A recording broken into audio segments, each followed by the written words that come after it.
I found her beside the woodpile on the morning of the 14th day of the Kalreth winter, and I want to be clear about something before I tell you the rest of it. I did not choose her. I mean that without shame. I was not looking for a purpose or a child or a reason to remain on that mountain when the sensible thing, the thing every survey contractor and garrison liaison had told me twice a year, for the past 9 years, was to close the depot, take my severance, and go down to the lowland cities where the air was breathable without a filter, and the supply runs did not depend on whether the snowpack had stabilized overnight. I did not choose her. I simply found her, and then I did the things you do when you find something alive that is close to being not alive anymore. The depot sits at the top of Kalreth's Ridge, 900 meters above the last permanent Vethani settlement in the valley. I had been running it since the Meridian Occupation Authority awarded the frontier contract to my company, a company that later dissolved, leaving me holding the lease and a stock of maintenance equipment that was worth more than the cancellation penalty. And in 9 years, I had learned the rhythm of the ridge the way you learn the habits of an animal you live beside. The snowline dropped earlier every cycle. The Vethani from the valley settlements came up to trade in the shoulder seasons, less frequently since the garrison had installed checkpoints on the lower road. The wind off the eastern glacier came in around 3 in the morning, and if you had not sealed the vent covers before you slept, you woke to a fine white powder on every horizontal surface inside. I had sealed the vents. I had split the morning's fuel allotment from the stack outside. I was carrying the second armload back toward the door when I saw her. She was lying against the base of the woodpile with her knees pulled to her chest and her face turned into the gap between the bottom logs, where the cold came up off the stone ledge beneath. She was small. Vethani children are small. Adult Vethani are not much larger than a human 12-year-old, and this one had the proportions of a child, a little body that weighed almost nothing when I picked her up. Her skin was the color of copper left in rain, a gray-brown with a faint metallic sheen, and along the line of her jaw there was a ridge of tissue that caught the white morning light and held it for a moment before giving it back.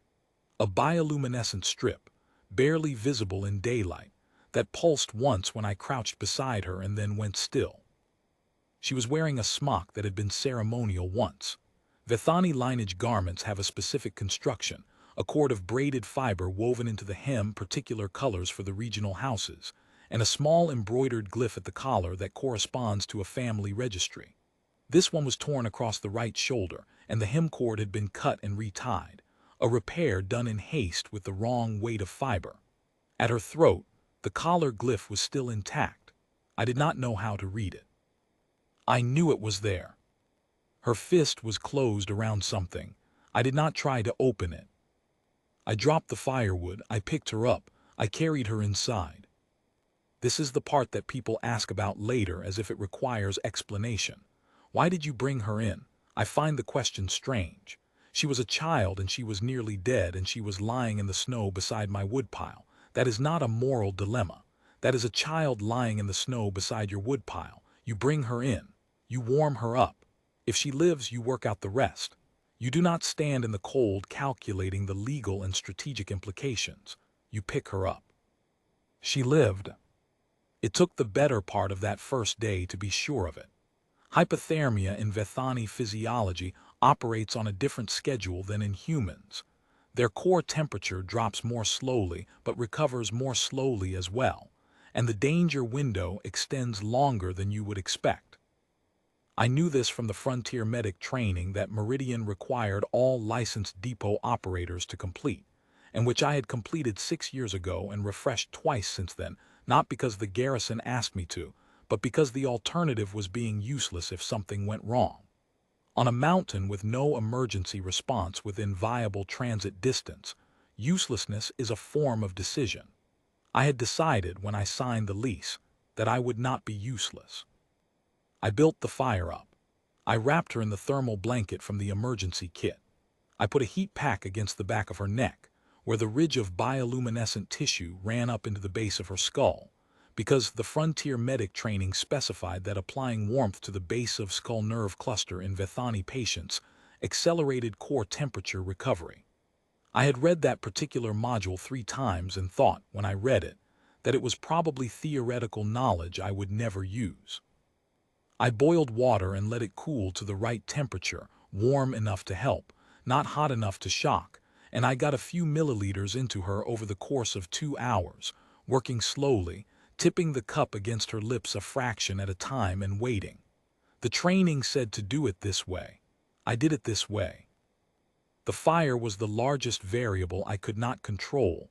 The flu draft in a Kalreth winter has a mind of its own, and the temperature swings in the first hour were larger than I wanted them to be, but she did not get worse. She got warmer. By midday the light in the bioluminescent ridge was holding steady instead of guttering, which is the sign, in Vethani physiology, that the autonomic systems are stabilizing. Around midday she opened her eyes. They were large, the way Vethani eyes are large, wide-set, with a silver-green iris that takes up most of the visible surface, and a pupil that expands in the light rather than contracting, which means they look most awake in the brightest conditions. She looked at the ceiling of my cabin. She looked at the fire. She looked at me. She did not make a sound. I said in trade standard that she was safe and that I was not going to hurt her. I do not know how much trade standard she had or whether she had any. She was very young, but she watched my face with the particular attention of someone trying to read what cannot be understood yet and deciding from the shape of it whether to trust. Children do this in most species, I have found. They watch the body before they listen to the words. The words come later. The body is the first information. She decided something, her fist uncurled. In her palm was a clay bead, the size of my thumbnail, fired in the pale ochre that is common to Vethani upridge settlements. There was a mark pressed into it, a fingertip impression, the size of an adult finger made before the firing. Someone had held the bead before it hardened and left a print in it.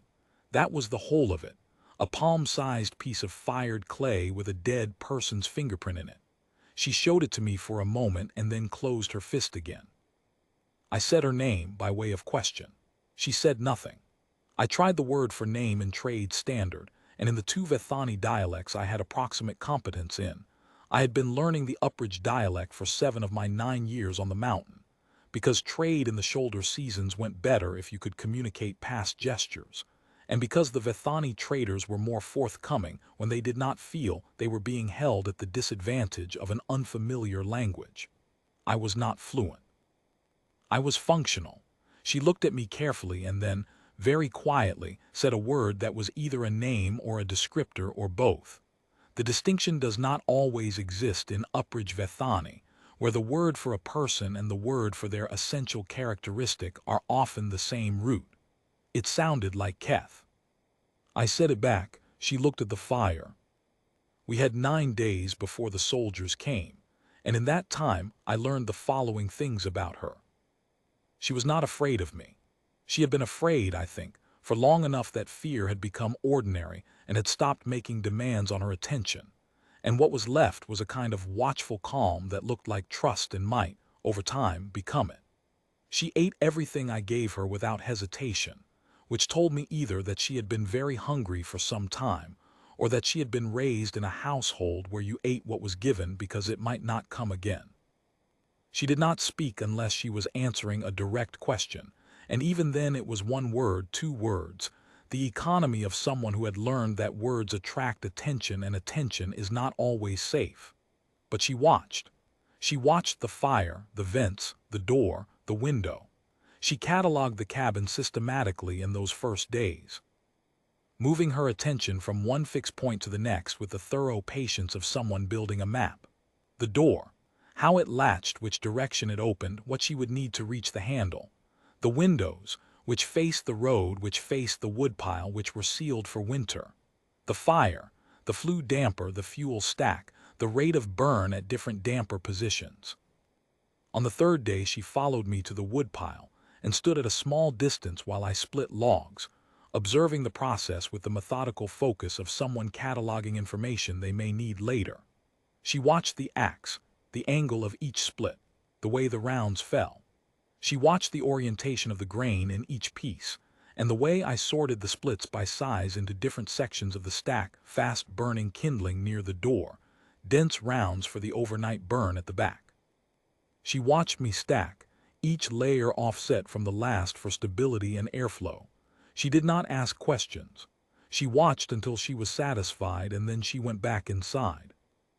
On the fourth day, she picked up 2 pieces of split wood without being asked and carried them inside, and set them in the fuel stack with the same orientation as the pieces already there, fast-burning wood in the correct section, dense rounds in the other.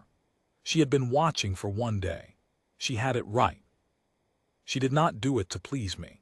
She did it because she had made a determination about what the cabin needed, and she was a person who acted on determinations. I understood this about her by the end of the first week, and it changed something about how I moved through the cabin, not performing competence for someone watching, but simply working alongside someone who was also working, each of us attending to the things that needed attending.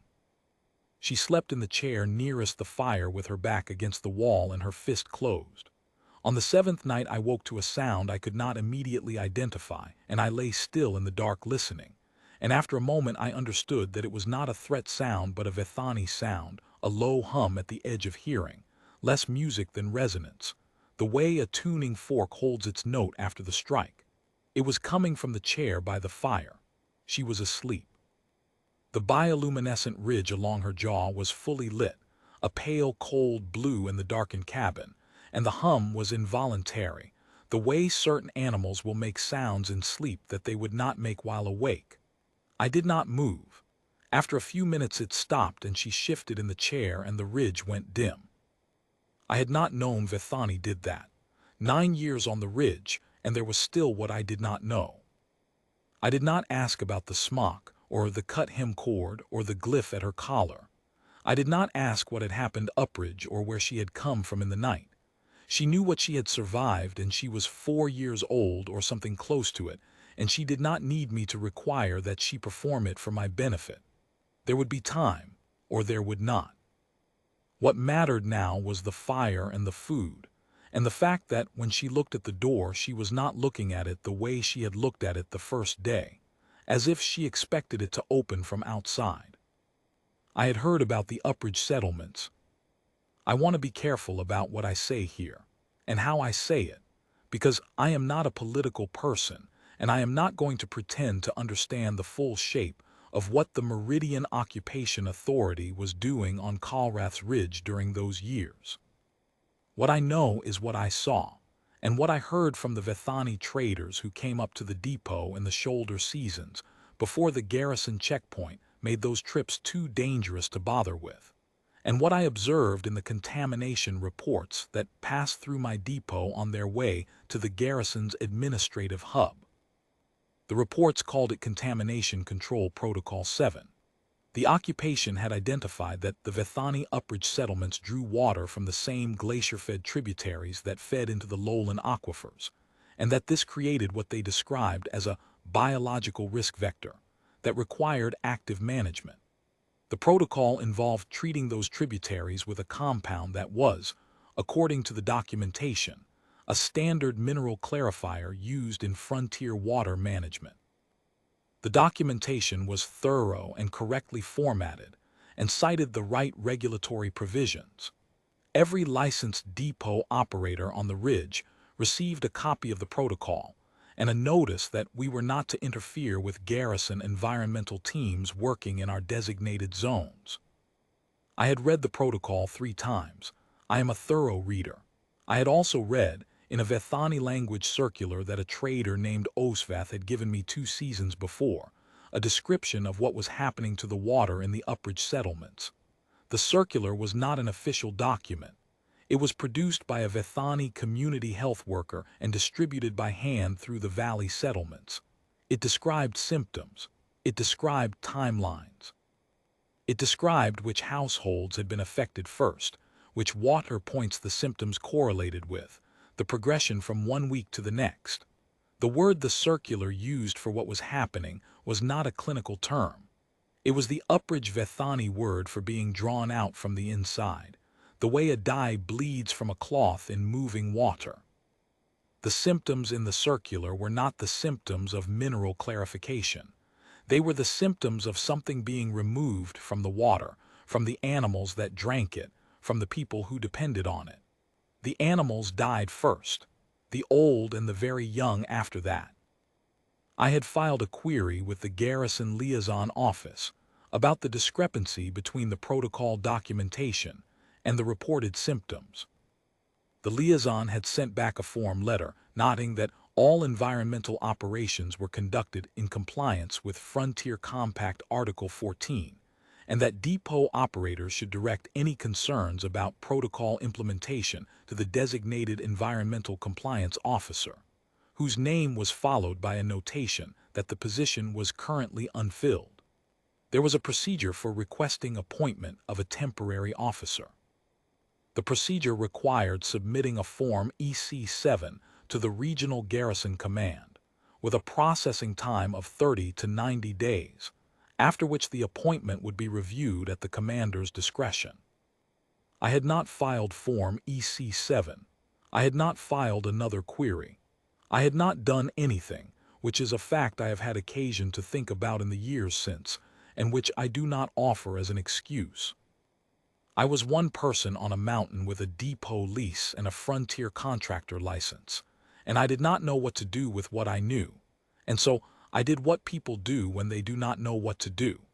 I waited to know more, and while I waited, nothing changed, and the circular kept coming and the reports kept passing through my relay, and I kept reading both and doing nothing with the gap between them. And then I found Keth in the snow beside the woodpile, and the weight of what I had done nothing about changed shape entirely. It is a strange thing how a child can do that. She did not know she was doing it. She was not performing. She was simply alive and alive inside my cabin, and the fact of her aliveness and my specific care made the gap between the two documents, the one that said standard mineral clarifier and the one that said drawn out from the inside, into something I was responsible for in a way that the abstract reading of it had not quite made me feel.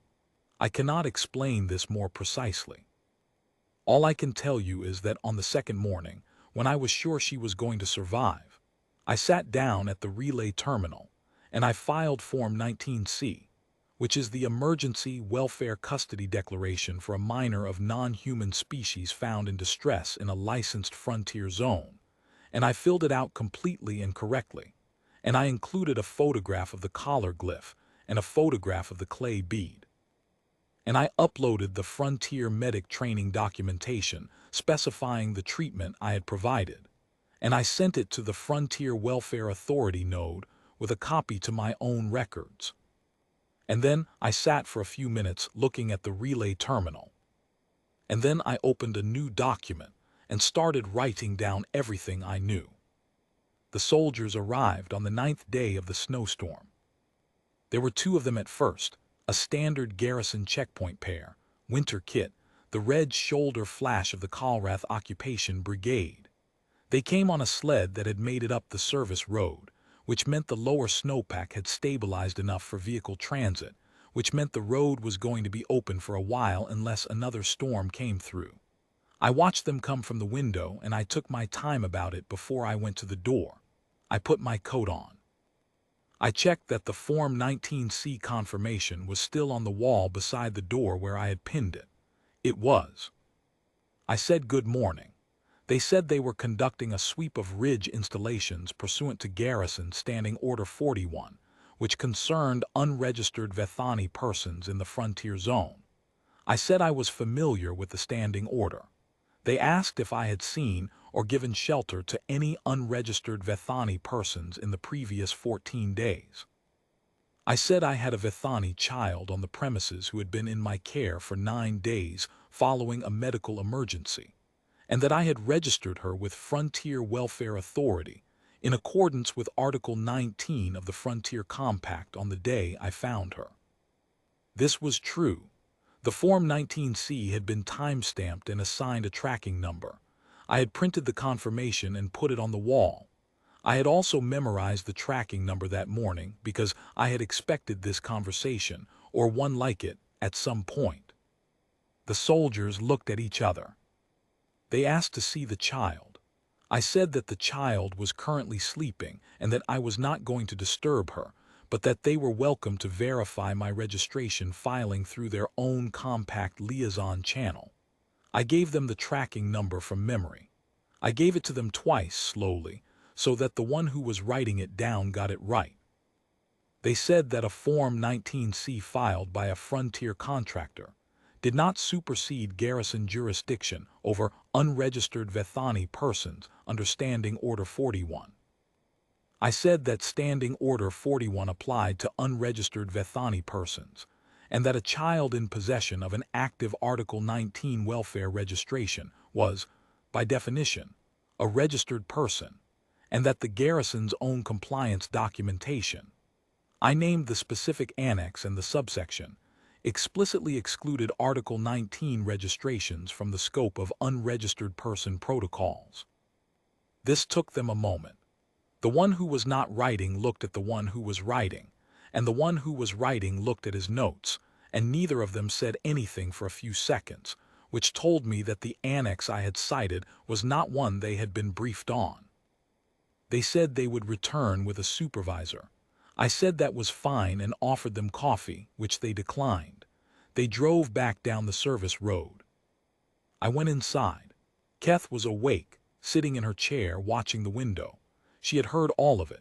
She had been watching the window with the careful stillness of someone who is trying to understand a situation through its sounds without being observed, which is a skill I recognized because I had used it myself at various points in my life. I told her, in the Vethani dialect I had better competence in, that some men had come and gone and that I had sent them away. She looked at me for a long moment. She said, "They will come back." I said yes, probably. I said that I was working on making that more difficult. She nodded, once, as if filing the information under a heading she had already anticipated.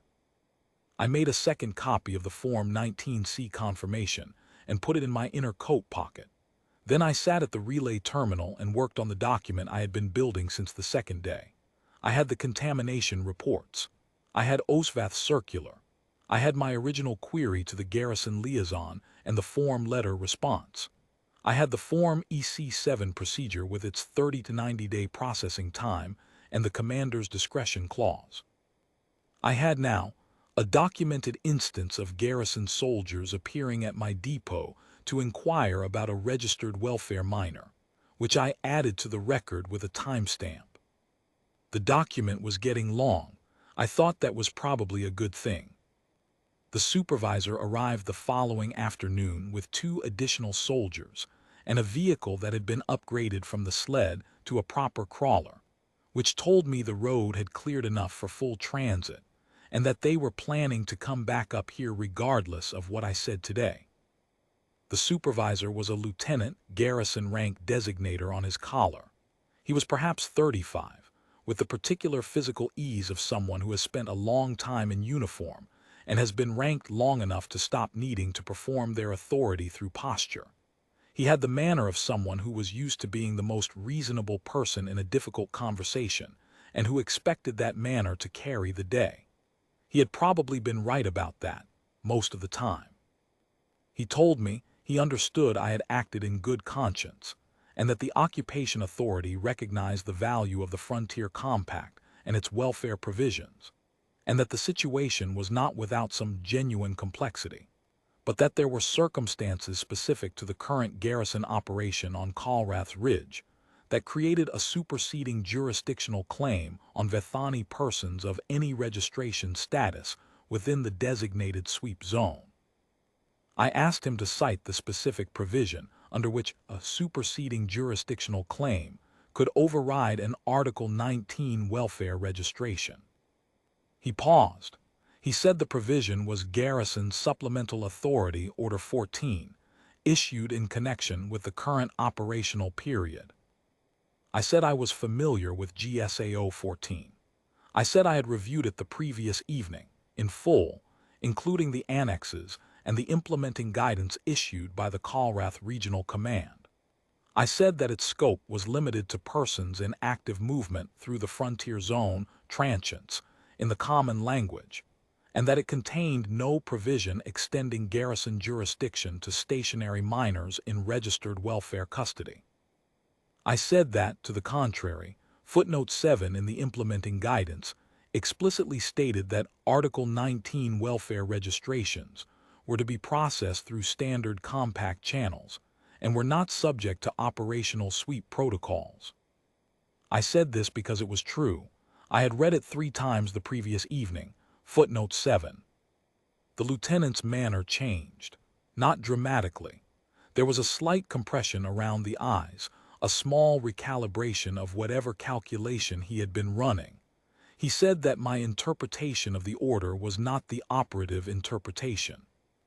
I said I would be happy to seek a formal interpretation from the Frontier Compact Ombudsman, whose office I could contact directly through my depot relay, and that I would simultaneously request that the Ombudsman's office review the implementing guidance in light of the garrison's current operational practice, and that in the meantime the child would remain in my care as provided under Article 19, which continued to run in my favor until a formal judicial order said otherwise. I said I had the Ombudsman's contact information on file and could initiate the request within the next 20 minutes. He looked at the door of the cabin. He said he thought we could probably resolve this without involving the Ombudsman's office. I said I was open to hearing how. He said there were ways of resolving these situations that did not require formal procedures. He said it quietly and in the tone of someone offering a practical suggestion, not a threat. But the suggestion was a threat. The practical means he was implying were the 2 soldiers standing behind him and the crawler on the road. I want to be precise about this moment, because it is the one that is hardest to describe without making myself sound like something I am not. I am not a brave person in the theatrical sense. I have been alone on a mountain for 9 years, and what loneliness does over time is strip away the performance of things. You stop performing courage because there is no one to perform it for, and you stop performing fear because there is no one to reassure. What is left is just the thing itself, the plain fact of what you will and will not do. I had thought about what I would and would not do for 9 days. I had thought about it, if I am honest, for the 2 years before that, sitting with Osvath's circular and the contamination reports and the form letter about the unfilled compliance officer position. 2 years of knowing something and not doing anything with it. I was done. I looked at the lieutenant and I said, if he or anyone under his command made any attempt to remove the child from my custody without a lawful judicial order from the Frontier Compact Court of Record, I would file, before close of the business day, a formal complaint of unlawful seizure of a registered welfare minor, a complaint of obstruction of Compact Article 19 rights, and a request for investigation into garrison environmental operations on Colrath Ridge under the Frontier Compact's independent inquiry provision, specifically Annex 7, which authorized a full audit of any garrison environmental protocol, where a licensed depot operator submitted evidence of harm to the civilian population of the frontier zone. I said that Annex 7 required the garrison to produce all documentation related to the audited protocol within 30 days, including internal communications, compound specifications, and assessment records, and that failure to produce documentation within the 30-day window triggered automatic escalation to the Compact's external arbitration body. I said I had been sitting on evidence for 2 years. I said I had a Vethani language community health document with symptom documentation from 16 Uppridge households. I said I had the contamination reports that had been routed through my relay on their way to the garrison administrative hub, which meant I had copies of the garrison's own documentation of what Protocol 7 was producing on the ground. I said I had my original query and the form letter response that effectively closed the compliance pathway. And I said I had a child in my cabin who had been surviving in the mountain snow for at minimum 2 days before I found her. following an incident in an upridge settlement that Protocol 7 had been running through for 11 months. I said that if the lieutenant would like me to submit all of that documentation today, all he had to do was reach for my door handle. He did not reach for the door handle. We stood there for a moment in the cold air, the door between us, and I watched him understand that I was not performing. There is a quality that some people have and some people lack in a confrontation, and it has nothing to do with strength or weapons or the number of people standing behind you. It is the quality of someone who has already decided. A person who has already decided is a different object than a person who is still deciding, and you can feel the difference the way you can feel the difference between a wall and a fence. The lieutenant had been dealing with fences all morning. He had come up the mountain expecting a fence. He said he would consult with his command. He said it in the flat voice of someone concluding a conversation, not someone making a concession, and I understood from that tone that he was not going to concede, but that he was also not, today, going to escalate. He turned and walked back to the crawler. I closed the door. I stood with my back against the door for a moment. My hands were steady. I noticed they were steady in the particular way you notice the absence of something you were prepared for. Keth was standing in the middle of the room, her clay bead in her closed fist. She had heard all of it. I did not know how much she had understood, but she had heard the tone of it, the shape of the conversation, the progression of it, the fact that the door had closed and the sound of the crawler retreating back down the road. She had watched my face the whole time, or at least the back of my head, because I had not turned from the door. She had the stillness of someone who has learned to read a situation from partial information. She looked at me. She said in the upridge dialect a word that I had to ask her to repeat twice before I understood it. The nearest I have come to a trade standard equivalent is something like, the person who holds, not holds meaning restrains, holds meaning does not release, holds meaning the thing stays. I said in trade standard that she did not need to worry. She nodded. She went back to her chair. I filed the complaint that evening. All of it, the circular, the contamination reports, the timeline, the documentation of the two soldiers' visit and the lieutenant's visit, the specific statement of what he had implied when he said there were ways of resolving these situations. I organized it carefully, the way you organize something that needs to survive contact with a bureaucracy. The most damning items first, the procedural record second, the evidentiary attachments clearly labeled and cross-referenced. I sent it to the Frontier Compact Ombudsman. I sent it to the Independent Inquiry Office. I sent it to 3 licensed compact advocates in the lowland cities, whose names I had identified the previous evening in the compact's public advocate registry. I picked the 3 with the longest record of Frontier Zone cases, because that meant they would know the operational orders by name and would not have to be educated on the procedural landscape. I sat for a moment after I sent it. I did not feel relief exactly. I felt that I had done the thing I should have done 2 years ago, and that what would come of it was uncertain, and that the uncertainty was outside my control, and that what was inside my control was the door. The soldiers did not come back that day.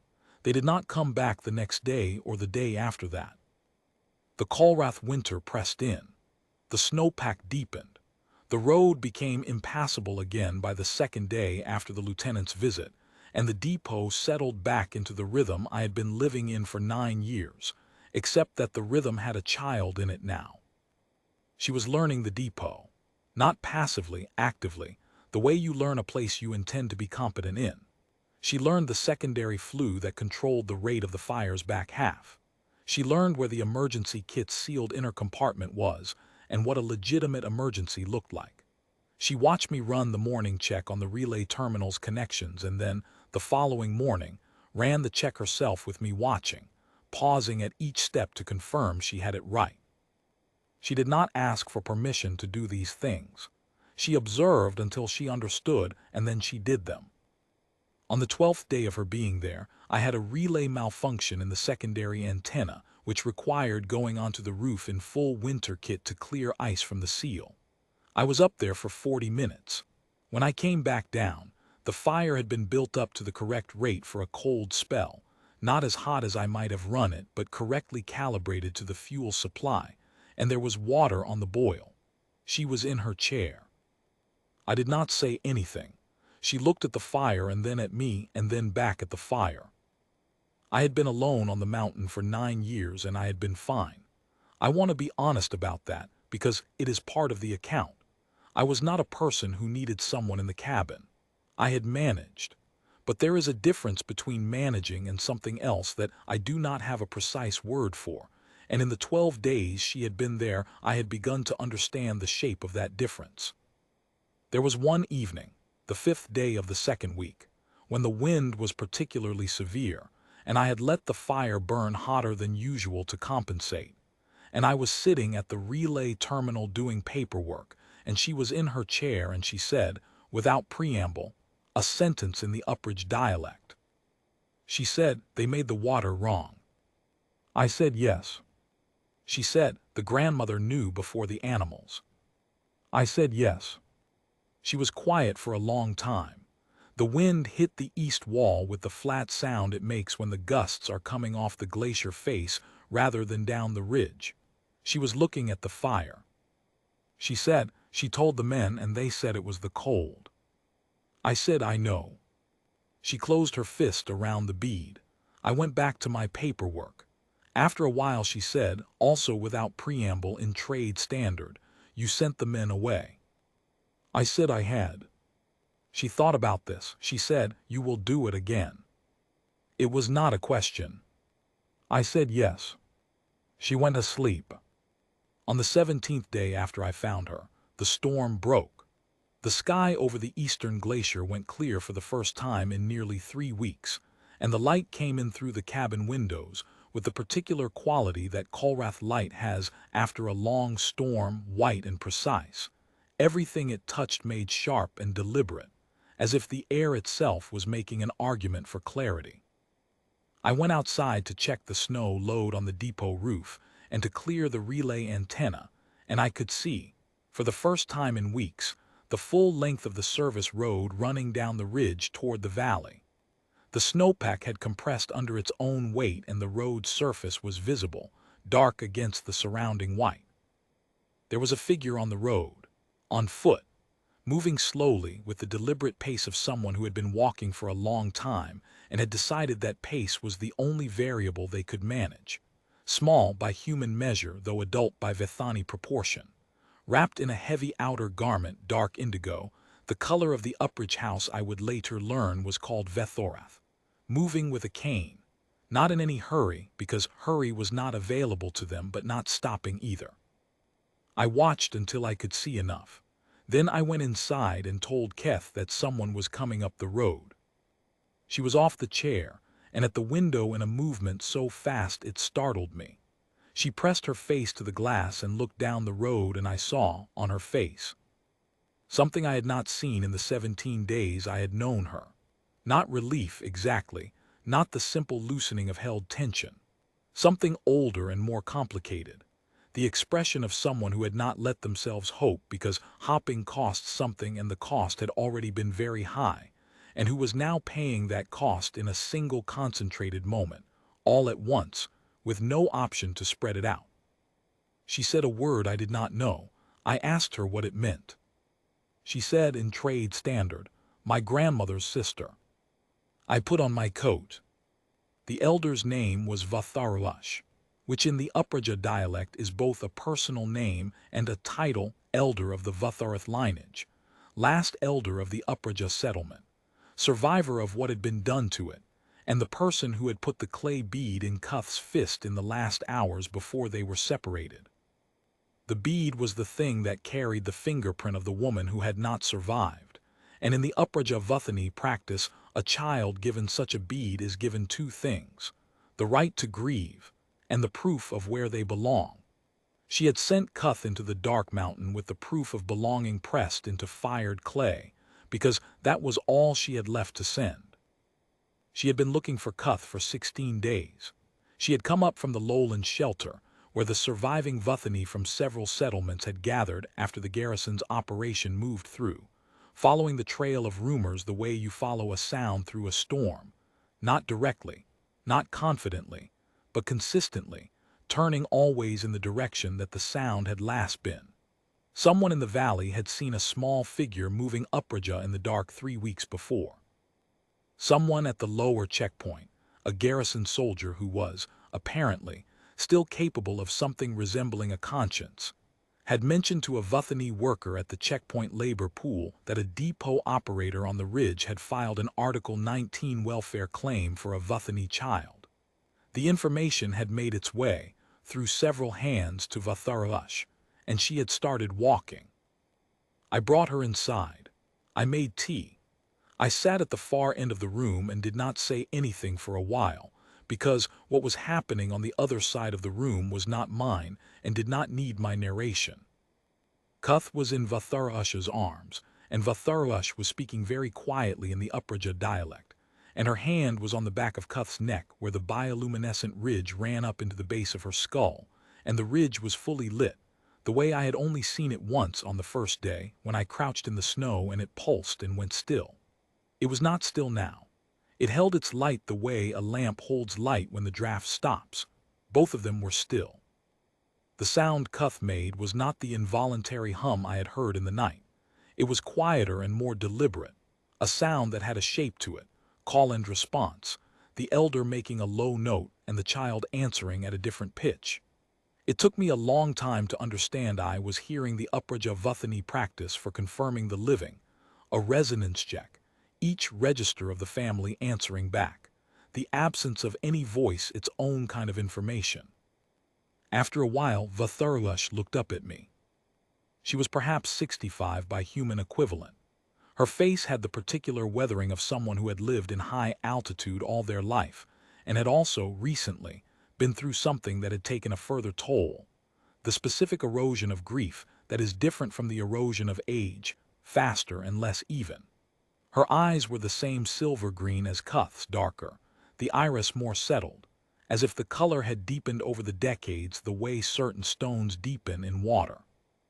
She looked at me for a long time with the particular attention that Kuth had looked at me with in the first days, reading the body before deciding about the words. She said, in trade standard, that she had heard what I had done. She said that the filing I had sent to the ombudsman's office had reached the advocate I had addressed it to, and that the advocate had contacted the surviving Vuthani community, and that there were proceedings unquo. She said she did not know what the proceedings would produce, but that what I had filed had required the garrison to place Protocol 7 in administrative hold pending the inquiry, which meant the operations had stopped. She said she did not know how long the hold would last. I said I did not know either. She said she wanted me to know that the bead Kuth carried was made from clay that came from the homestead's garden, and that the fingerprint in it belonged to Kuth's grandmother, who was Vatharash's younger sister, and who had died in the 3rd week of the contamination. She said the grandmother had known what was happening to the water before most of the settlement had accepted it, and that she had gone to the garrison checkpoint 3 times to report it, and that the garrison had told her each time that the compound being used was a certified mineral clarifier with no risk to human or Vuthani physiology, and that she should discourage the spread of misinformation in her community. She said, my sister did not spread misinformation.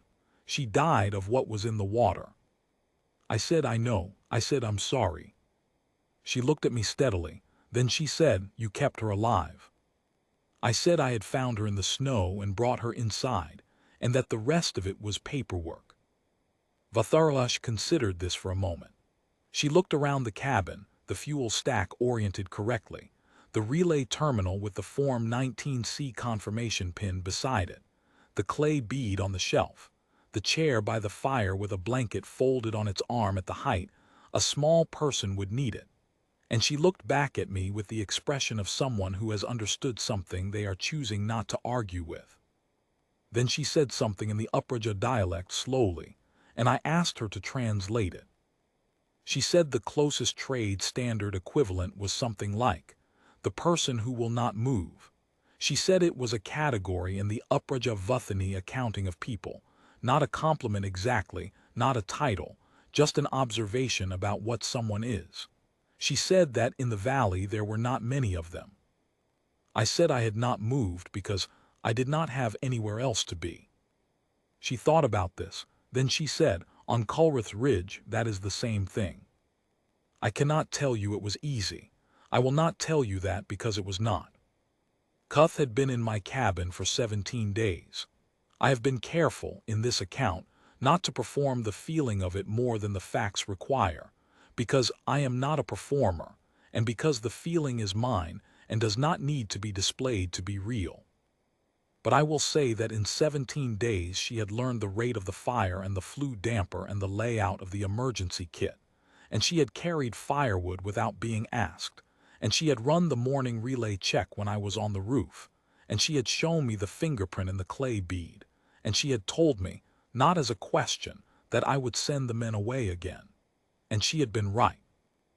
I will also say that I had been on this mountain for 9 years, and that for 9 years the question of whether I was staying or going had been entirely hypothetical and almost pleasantly unresolved, the way certain questions become fixtures when you stop expecting an answer. Cuth had not resolved it. She had changed its nature entirely. The question was no longer whether I had a reason to be here. The question was whether being here was what a person who held the bead and filed the papers and knew footnote 7 by heart was supposed to do next. It was not a difficult question. It was simply one I had not been able to formulate before. I would have sent them away again. I would have sent them away as many times as they came. I understood that about myself in a way I had not fully understood before she was there to clarify it. It is a different thing, knowing that, when you are about to not have to do it anymore. I told Cuth that Vatharush was going to take her down to the valley where the other Vathani families were, and that it was safe there, safer than the mountain, and that the filings I had sent were going to make things difficult for the people who had made the water wrong. I said this last part slowly and in the Upraja dialect, making sure she understood, because it mattered to her in a specific way, and I wanted to get it right. She listened. She looked at Vatharush and then back at me. Her face had the quality it had had on the first day when she decided something, the long look, the reading of the body before the words. She said, "You are not coming." I said no, the depot needed someone on it. And the garrison was going to think twice before sending anyone up that road with my filing on 3 advocates' desks and the ombudsman's inquiry number in the public record. The mountain was, at the moment, the safest place for the filing to be anchored. I would be all right. She thought about this with the same methodical focus she had applied to the wood splitting, the relay check, the fire rate. Then she walked toward me and stopped at the distance that was close but not quite touching, the same distance she had maintained outside at the woodpile in the early days, observing but not yet inside the radius of certainty, and she opened her fist. She held out the clay bead. I looked at it. I looked at her. I shook my head. I said it was hers. It came from her grandmother's house. The fingerprint in it was her grandmother's. It belonged with her and she should keep it. She put it in my hand. I closed my fingers around it. The clay was warm from 17 days of being held, particular and precise, the warmth of a thing that has been kept carefully. I felt the fingertip depression under my thumb, an adult finger, larger than mine, pressed into soft clay before the firing. Someone had done that on purpose, at some point before the storm and the protocol and the snow, in a garden on the upridge, because they wanted a child to be able to carry the shape of them when carrying the person was no longer possible. I got down on one knee in the way you need to be at eye level. She looked at me. I said in the upridge dialect, the words for safe and well, and I will not forget. My dialect is not good and I probably got the tones wrong on the last one. She listened to the shape of it the way she had listened to me on the first day, before she had any words for what I was saying, reading the body, reading the intention, deciding whether the meaning was real. She had been right about the meaning on the first day. She was right again. She put her hand, very briefly, flat against my sternum. I learned later what it meant.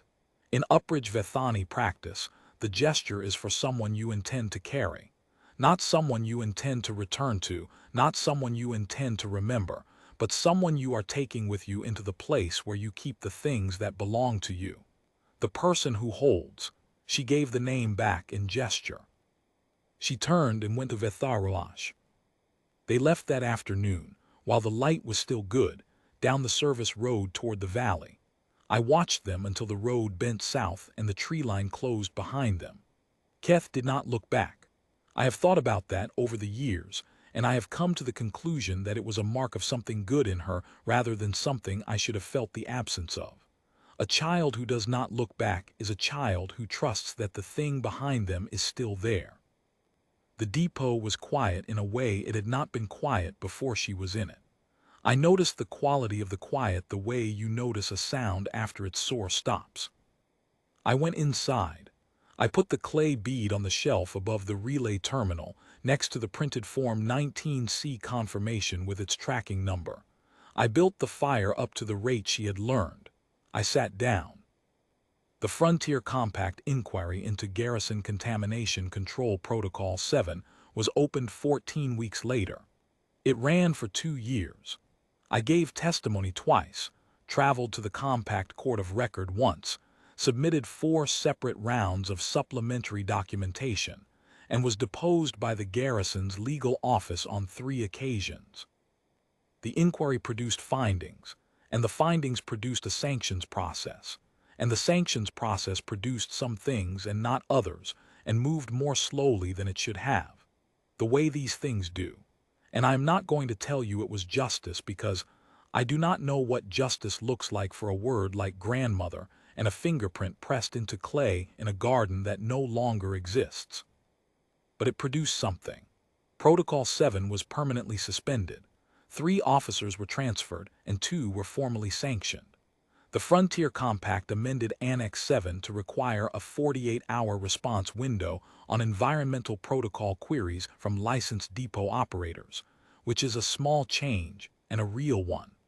The garrison checkpoint on the lower road was reduced, and the Vethani traders began coming up to the depot again in the shoulder seasons. I still operate the depot. I have not taken the severance. Vetharash sent word once, through a trader named Osvath. Yes, the same one who had given me the circular, who was, it turned out, one of the community health workers' cousins and had been distributing the circular to every depot operator on the ridge for 2 seasons, hoping someone would do something with it. She said he had not expected me specifically. She said no one had. I think that is an accurate summary of how these things tend to work. You spread the information as far as you can, and you wait for someone who has the combination of pieces that make doing something possible, and occasionally one turns up, and when they do it is usually unremarkable from the outside. Just a person on a mountain with a relay terminal and a copy of the garrison's compliance annexes, and nothing left to be afraid of. The message said that Keth was well and in the Lowland school and had asked after me. I sent word back that the fire rate was the same, and the flue damper was still the second from the left. I do not know if she will come back.